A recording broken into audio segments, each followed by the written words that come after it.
First breaking మధ్యాహ్నం governor తో CM Revanth భేటీ కాబోతున్నారు. తెలంగాణలో కేబినెట్ విస్తరణకు రంగం సిద్ధమవుతోంది. రవీంద్ర భారత్ లో ఉగాది వేడుకల తర్వాత రాజ్ భవన్ కి వెళ్తారు సీఎం రేవంత్. కేబినెట్ విస్తరణపై గవర్నర్ కు ఆయన వివరించే అవకాశం ఉంది.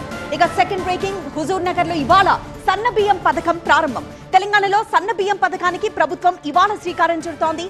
ఏప్రిల్ 1వ తేదీ నుంచి ప్రారంభమయ్యే ఈ పథకాన్ని హుజూర్ నగర్ లో ప్రారంభిస్తారు సీఎం రేవంత్. ఇక థర్డ్ బ్రేకింగ్ చూద్దాం. ఉగాది సందర్భంగా ఏపీలో P4 విధానానికి ఇవాళ శ్రీకారం. ఉగాది వేళ ఏపీలో P4 విధానాన్ని ఇవాళ సీఎం చంద్రబాబు ప్రారంభిస్తారు. పబ్లిక్ ప్రైవేట్ పీపుల్స్ పార్ట్నర్షిప్ కార్యక్రమం కోసం ప్రతి నియోజకవర్గం నుంచి 50 మంది పేదలను ఎంపిక చేసి సుమారు 10,000 మందిని ఈ కార్యక్రమానికి తరలిస్తారు.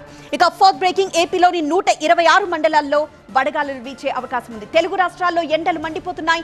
ఇవాళ అల్లూరి సీతారామరాజు చింతూరు మండలంలో తీవ్ర వడగాలుల ప్రభావం చూపే అవకాశం ఉందని విపత్తు నిర్వహణ సంస్థ హెచ్చరించింది. ఏపీలో 126 మండలాల్లో వడగాలులు వీచే అవకాశం ఉందని తెలిపింది.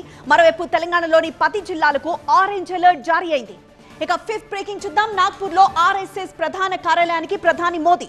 నాగ్పూర్ లోని ఆర్ఎస్ఎస్ ప్రధాన కార్యాలయానికి చేరుకున్నారు ప్రధాని మోదీ.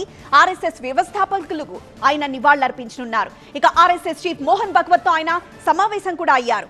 ఇక లాస్ట్ బ్రేకింగ్ మయన్మార్ లో సహాయక చర్యలు చేపడుతోంది భారత్. పెను భూకంపంతో అట్టుడికిన మయన్మార్ లో భారత్ సహాయక చర్యలను వేగవంతం చేసింది. ఆపరేషన్ బ్రహ్మ అనే కార్యక్రమం కింద 2 C-17 విమానాల ద్వారా 60 టన్నుల రిలీఫ్ మెటీరియల్ ను భారత్ అక్కడికి పంపించింది. ఇవి